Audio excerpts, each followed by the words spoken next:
New York, big city of dreams. New York, big city of dreams.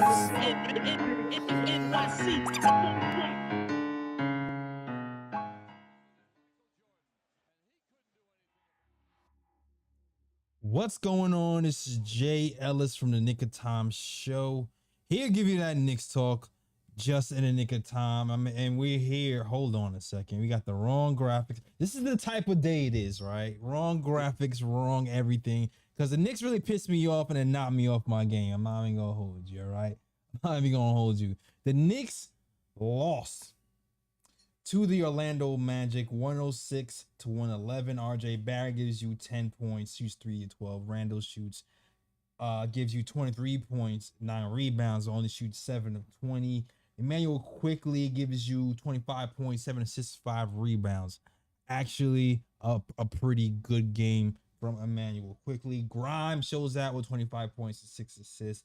But once again, the Knicks cannot stop the Orlando Magic from shooting any type of three. For the second night in a row, Knicks failed to guard the three-point line. Orlando shoots 40% from the three-point line. And the bench, our scores our bench by a lot. At halftime, they outscored our bench 21-5. By the time the game is ended, they outscored us 39-21. Knicks lose all around, and it was a sucky game. It was a horribly sucky game. I'm pissed because of, listen, the Julius Randle thing pissed me off completely. And I'm sorry. I usually do I'm sorry. Let me introduce you to my guy, Ryan G's in the building. What's going on, Ryan G? Yeah, Ryan G's in the building. Tough loss. 3 in a row. Not good in Knicks Nation right now. Not good. Yeah, you know what? I'm gonna sort my graphics and my stuff out, and I'm gonna let you lead off on what you think of the game. I definitely have a lot to say, but I'm gonna let you start off. Yeah, so tonight was just a bad game. There was a lot to really frown about in this game.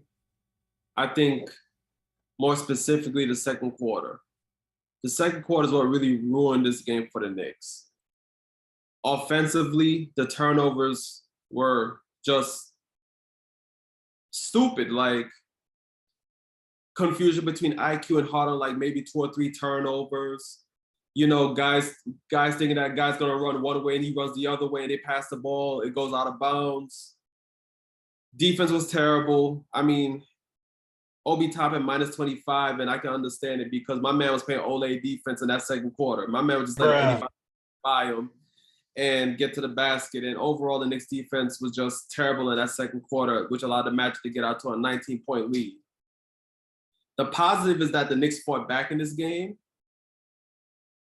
But at the end of the day, when it came to crunch time, the Knicks could not stop Orlando from shooting that three. Oftentimes, because Orlando plays spread out, they spread 5 out. Everybody can shoot the three.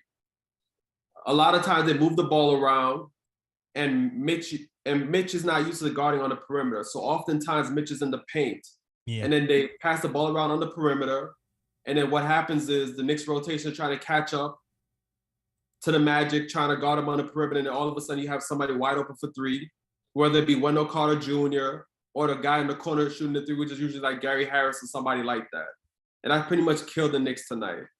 And as for Julius Randle, you know, I've been here defending him a lot, you know, because I understand that, you know, when somebody is going through, you know, whatever they're going through and they can't really handle their emotions and they're trying to do better. I understand that, you know, sometimes they're going to relapse, but now it's turning into a bit of a habit. And I don't want to get on Julius Randle too much because I know the narrative right now is, you know, people are going to be like, you know what, you know, we always knew this was the case with Julius Randle. And, you know, Nick, you know how some Knicks fans are going to be. They're going to be like, man, we should trade this guy. We should have traded this guy when we had the chance and this and that. But what I want to say is this.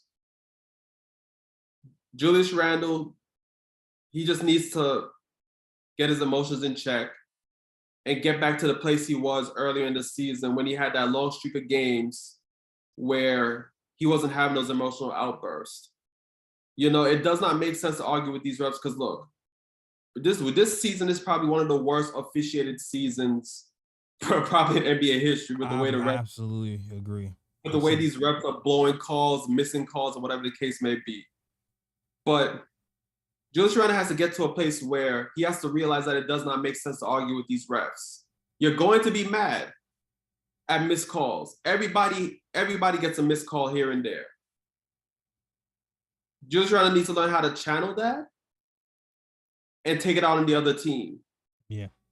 You know, like channel that energy into something where you can actually make an impact on the game. And credit to Julius Randle.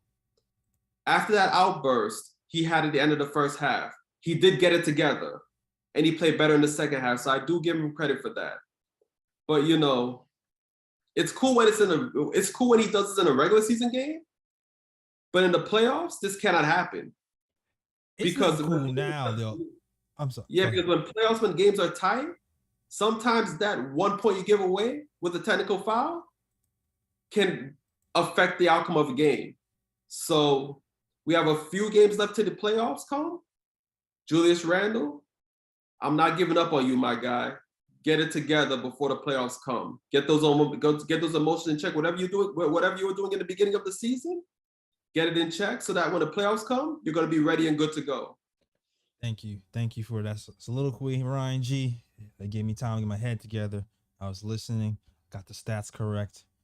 Appreciate you. I'm going to start off where you ended off with Julius Randle because that's really where I wanted to start off anyway. I am not defending him today. I'm not doing it.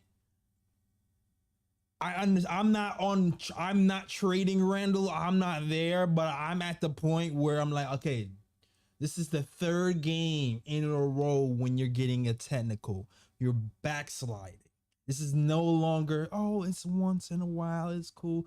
Now you're falling backwards into bad habits. You've been cutting, like you have to get back on the wagon.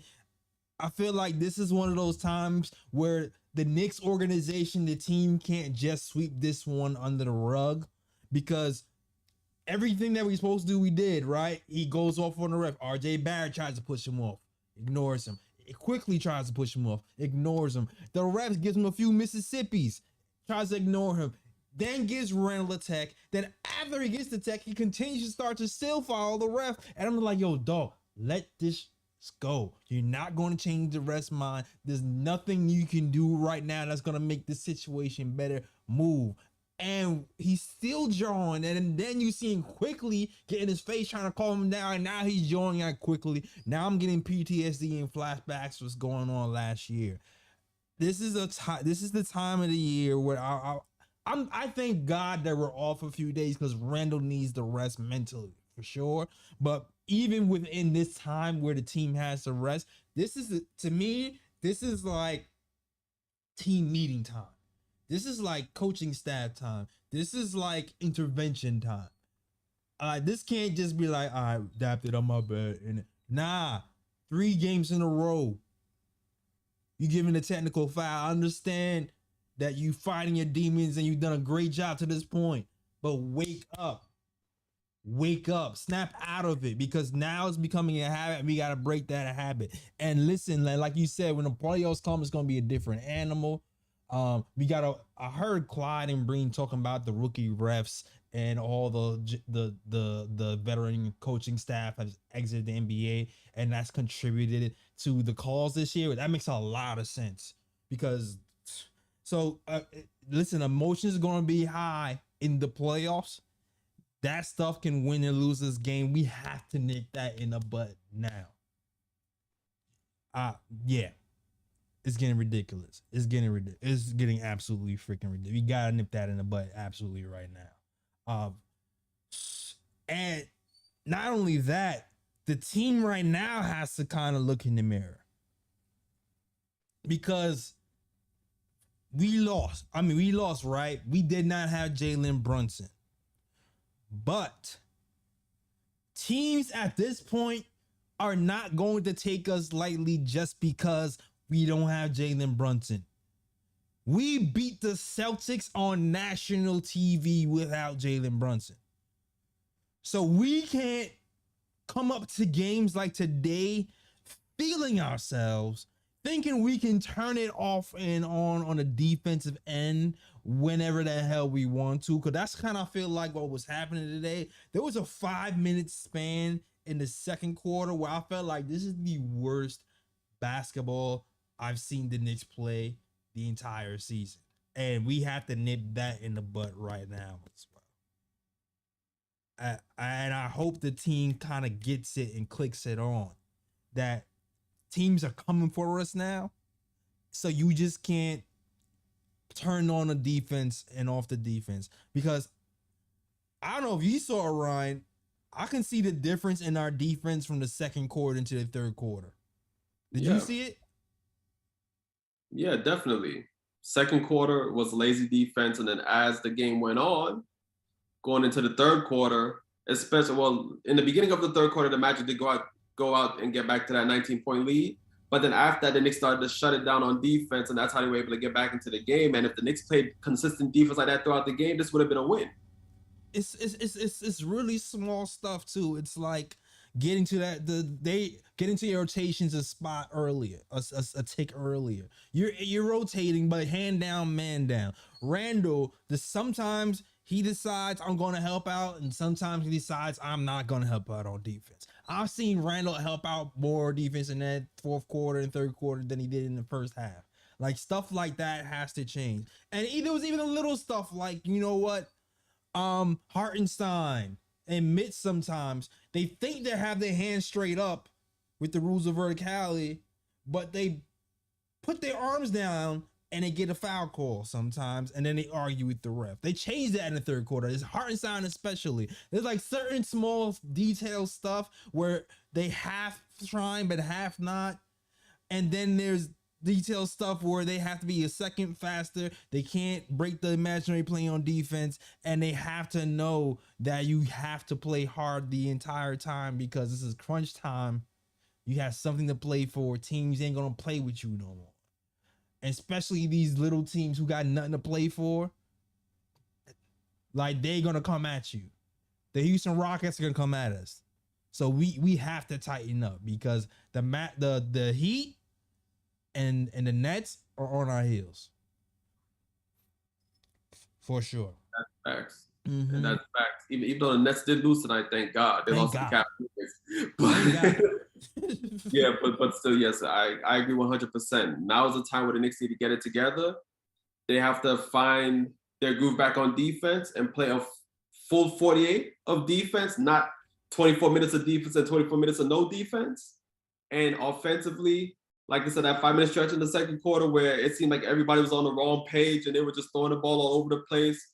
A player's running this way, a guy's thinking that he's coming the other way, throwing the ball out of bounds and things like that. Like, you know, just refocus, get it back together. Because we all know when this team is playing at their best, they are a really tough team to beat. Absolutely. You know what? I give props to guys like IQ and Grimes and Mitch today, even though offensively they wasn't all the way good the entire time. At least I see IQ trying to get some steals out there. At least I see Mitch trying to, lock down the paint. He had a great second half anyway. Grimes single-handedly kept us in the game. It was times I'm like, yo, ISO Grimes, give this man the ball even more. This kid had 25 points, 5 rebounds, 6 assists, 56% from the field, 50% from three. Second time in a row, he scored 20 points. It's the first time in his career, back-to-back 20 points. Great game from Quentin Grimes. I know there's people who are down on. There's some people who are down on Grimes. I've never been down on Grimes, but when it comes to Quentin Grimes, I would like to remind you guys that year 2, Emmanuel Quickley, people weren't the biggest fans of him. And then year 3 or 4, he's starting to turn it around. And now people are like, give him the bag. We need to let him go. This is second year Quentin Grimes. I know the shooting has been up and down, but the defensive effort is always going to be here. There's still room for him to grow. Um, he can still be a hell of a player. There might be more of a player in here than we give him credit for because of the role he's been playing. You know what I mean? But great night from Quentin Grimes, one of the lone bright spots. Him and Quickly, in my opinion, on the night, plus 17 from Quentin Grimes. Yeah, and I think with Grimes, I think what a lot of people forget is you have to try to look at the lineups he plays and who he's playing behind. Like for example, he starts, but he's playing behind Randall, Brunson, and RJ. Those guys are going to always get first priority over Grimes on offense. So so we know that Grimes is capable of having these 20-point games sometimes, but there's going to be a lot of games also where Grimes is not going to get that many opportunities to really score the ball because he's not a first option, he's not a second option, he's not a third option on this team. Yeah. You know, he's a guy that, you know, in the flow of the offense, if they move the ball around and he's open, he's going to shoot the three. That's mainly what his job is on the offensive side of the ball. Yeah. So you can't expect Grimes to have these type of games all the time, just based on the lineup he plays in and the guys he plays with. You know, but when he can produce like this, it's a major bonus. Exactly. So I wouldn't be fooled by what you see in the immediate future, meaning today, yesterday, with Quentin Grimes. Oh, he's only shooting this percentage. Oh, like still a young player, his first year being a starter on the team. He's going to be fine. We're going to see a lot more of these type of games from Grimes next year and the year after that. Trust me, it's coming. And I felt like the same way from IQ. It's definitely gonna be the same thing with Quentin Grimes. But yeah, salute to the chat though. The phone lines are open if you want to call in, you want to vent.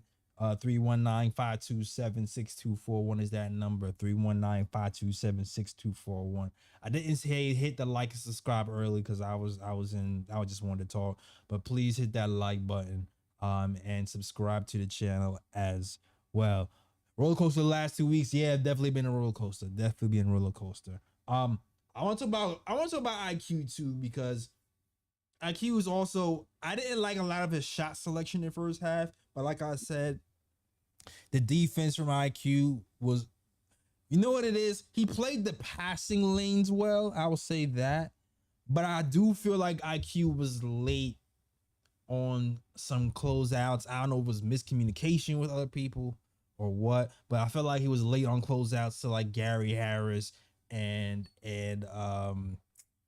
Cole Anthony a few times. But overall, why I like IQ is even if he has a slow start, he can work his way back into a game with his savvy, and he ended up finishing with 25 points and 7 assists and 5 rebounds and 2 steals. Pretty damn good stat compared to, you know, how he started, because he started off, I believe 0 for 5 from the night.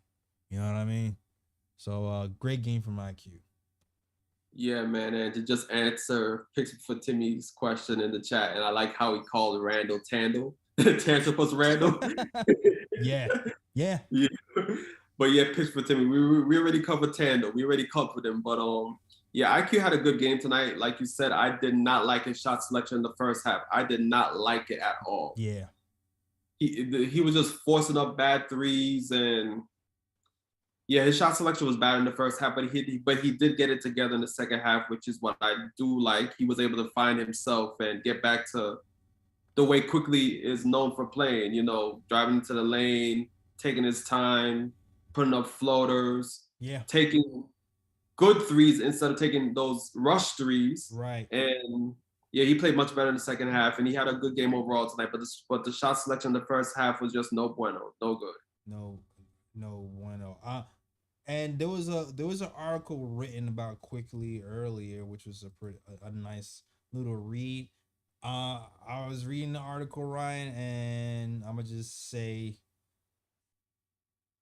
long term, I'm definitely worried about Quickly staying with the Knicks long term, for sure, after reading this article. And I've always had this thought about this, but after reading the article,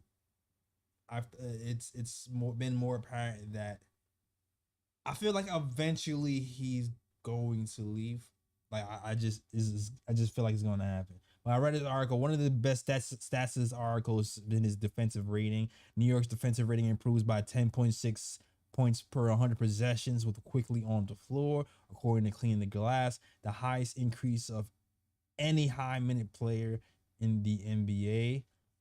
But also, what from that article that was telling was the fact that he writes down goals in a notebook, and one of his goals he has is sixth man of the year,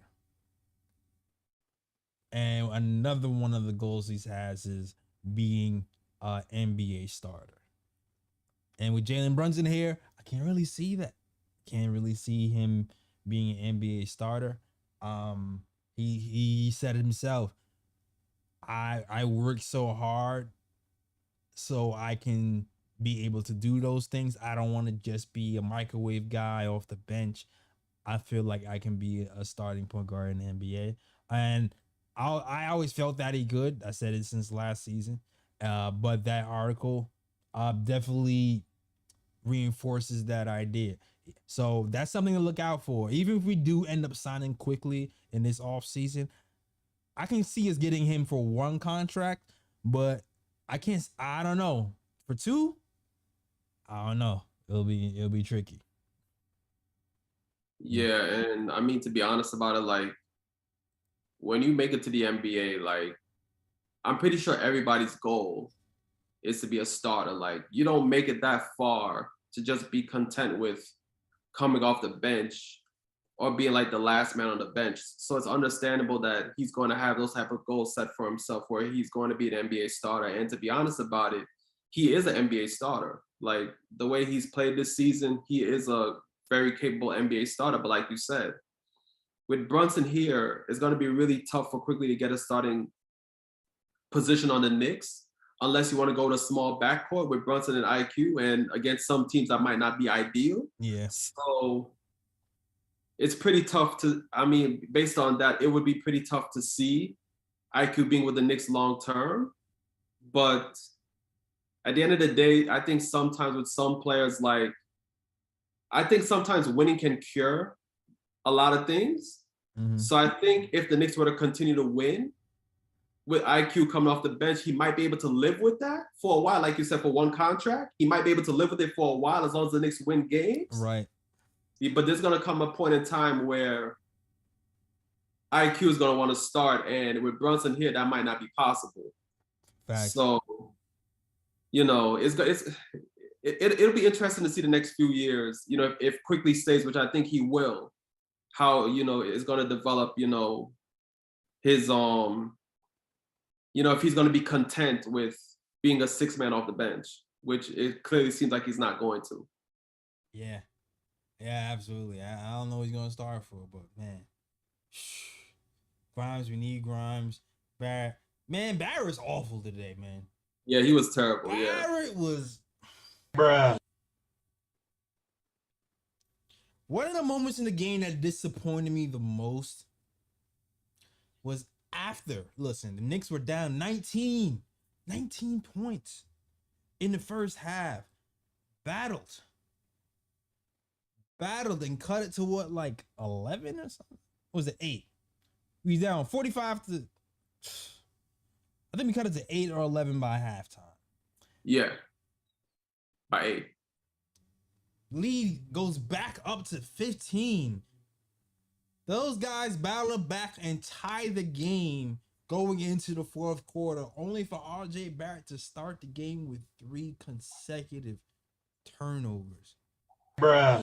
And what made the last turnover even worse was, like, he turned the ball over and kind of like stayed at the ball for a second.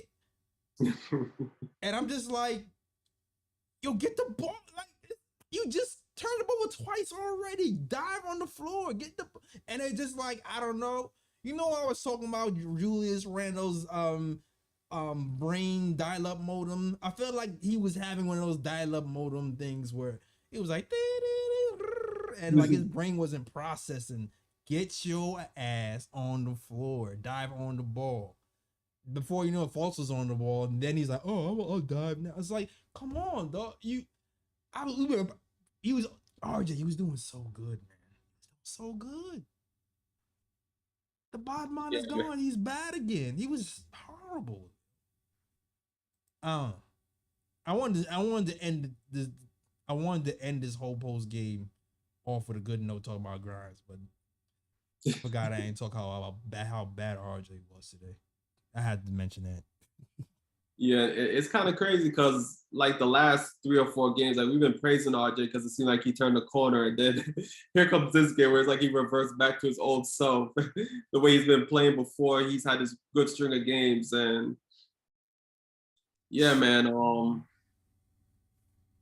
he got locked up by Wagner. Like when it seemed like when that bigger wing was on him, defending him, he could not because with Barrett, like his strength is using his body. Yeah. When he drives to the basket, but it's hard for him to use his body against somebody who's bigger than him guarding him. Yeah. You know what I mean? And I think that's where he ran into trouble and started to turn over the ball. So Barrett, I'm hoping that this is just a bad game and you can find yourself next game. But yeah, this game was terrible by Barrett. 5 turnovers. Yeah. Nah, unacceptable. Yeah, I hear you. Deuce wasn't that much better either, except for when he put freaking Banchero on skates. When he put Banchero on skates, that was nice. That was nice. When he put Banchero on skates and dished it off to Hartenstein for the flush, yeah, that was nice. But other than that, I kind of felt like Tom was bullish to put him back in the game after that because, like I said, those bench minutes weren't that good either. Nah. So I wanted to see him more in the second half, but I can understand Tom's trepidation based on what was going on in the first half. You know what I mean? Because it wasn't pretty. It wasn't pretty at all. You definitely missed IQ coming off the bench this game. Yep. For sure. But a salute to the chat, man. This is gonna be an early one. We're about to wrap this up real quick. But if you want to call in, you can 319-527-6241. That's 319-527-6241. But if not, I got one more thing to talk about before we wrap this up, man. All right.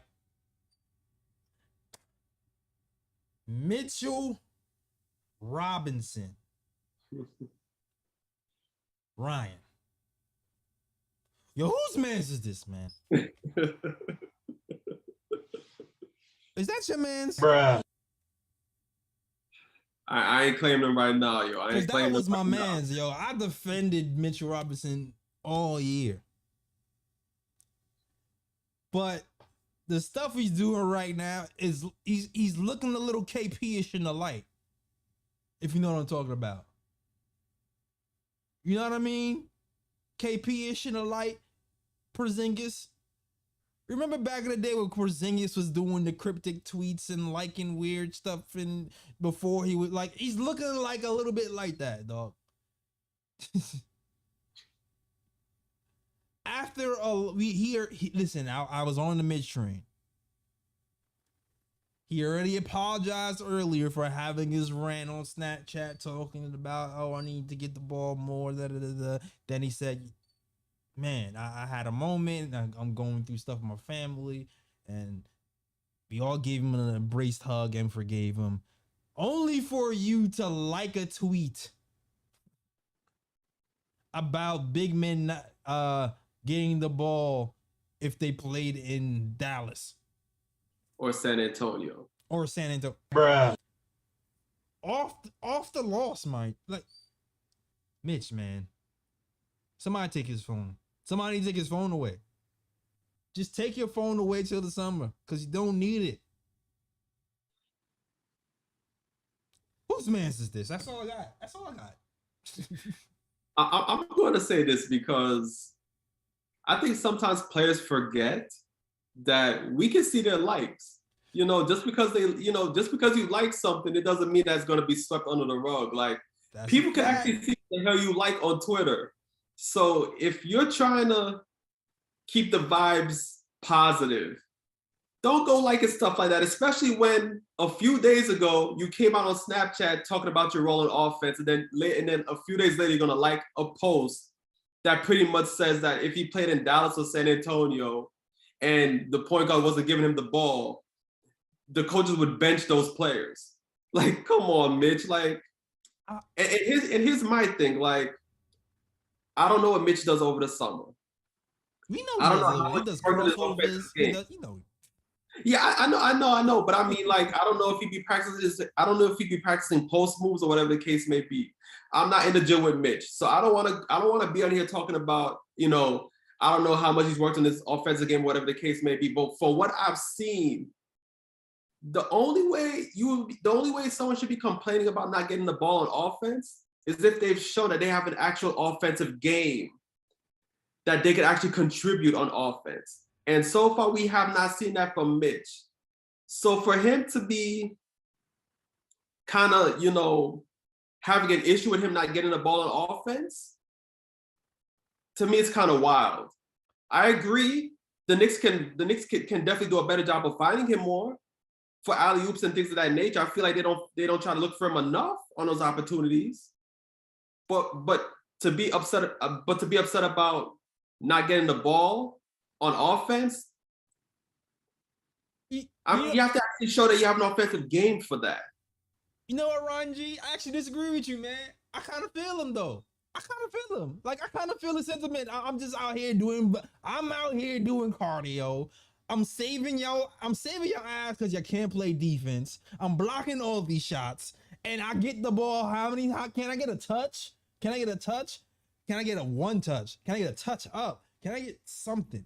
Like, my man was 1 for 1 today, right? 1 for 1 today, right? How do you play, Ryan G? If you play 30 minutes of basketball and you were 1 for 1, you and me upset? See? You know what? From that standpoint, I agree. And like I've said, I do agree that Knicks should find him more on offense and give him more like alley-oop opportunities and things of that nature.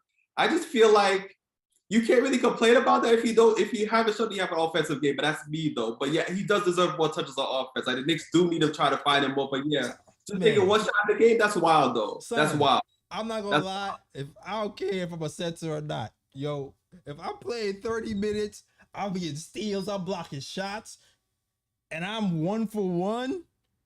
Yeah, that's wild though. I'm 7 foot. I got the ball on the top of the key. I'm Sham God and Mitch everybody. All right, I'm doing between the legs, spin moves, dunking it on your head. All right, I don't care. This is my time to shine. All right, that's what I'm doing. Facts, and I was just saying that, and yes, and I've said it in the past. The Knicks need to do a better job, especially in the beginning of games. Try to get Mitch easy shot opportunities, because if you can get him easy shot opportunities, especially in the beginning of games, that gets him more engaged, and he becomes even more of a beast on defense. So yes, please, Knicks, find Mitch more. But Mitch, calm down, B. Yes. Calm your lights down. Don't be liking stuff. Keep it to yourself. Keep it to yourself. Don't do it, please. Don't listen. You have the right to be angry. Your feelings are valid. That's therapy stuff. Your feelings are valid. You just got to keep that in house. Know what I mean? That's it. You got to keep that in house. But, and also watch those likes. Who was that cat who was liking, was it Doc Rivers who was liking all the porn sites and he didn't realize people could see his likes? Who was it? I forgot who it was. Oh boy. Do you remember what I'm talking about? What, who played for Doc Rivers? Who was liking all these porn stuff on Twitter for like a day? Somebody chat those. Damn. They was liking, it happened a few months ago where somebody was just liking like all thoughts and porn videos on Twitter. Oh man. Watch your likes. The streets is watching, man. That's all I have to say. But don't be like that guy, is all I'm saying. Exactly. Don't be like that guy. All right, man. That's all I got, man. That's all I got. What's next game? Who is the next game? Let me see. Look at the Knicks schedule right quick. Alexander said it's been more than one person. There's been a lot of people just liking porn sites willy-nilly. That's been happening in the streets. I feel like why did Doc Rivers be the first? Why was Doc Rivers the first name that popped in my mind? I have no idea, but the Knicks next game is against the Rockets. Yeah. The Knicks versus it was Doc. Okay, they said it was. Oh, okay, it was Doc Rivers. But he said he was hacked. He was hacked. I Doc. He was a hack. Yeah, we believe you, dog. Yeah, we believe you.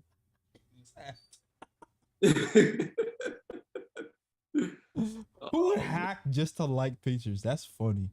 That's all I'm saying. The Rockets, and that is next game is what, Monday or Tuesday? Yeah, Monday.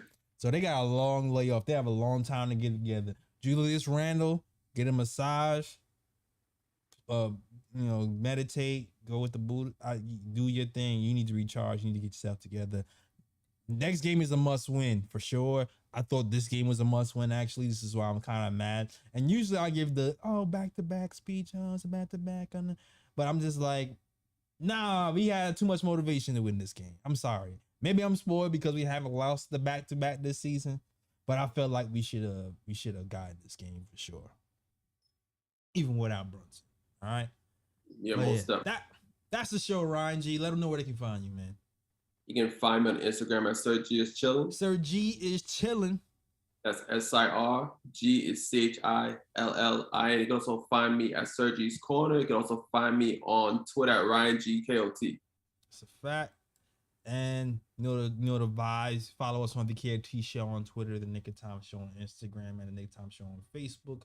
Listen to us on SoundCloud, iTunes, Google Play, Stitcher, wherever you listen to podcasts. You can listen to the KOT Show for sure. Snapbacks, black and white, blue and orange on knickoftimeshow.com. Gamer channel, your snapback is coming on the way. So wear that proudly. And that is it, man. That is it. Short show, like we said. Also, shout out to my guy. Shout out to Lee. Get well soon, Lee. Lee's sick. This is why he's not here today. But shout out to Lee, my guy. All right. Pretty sure he's somewhere saying fire tips. I don't know. I'm joking. All right.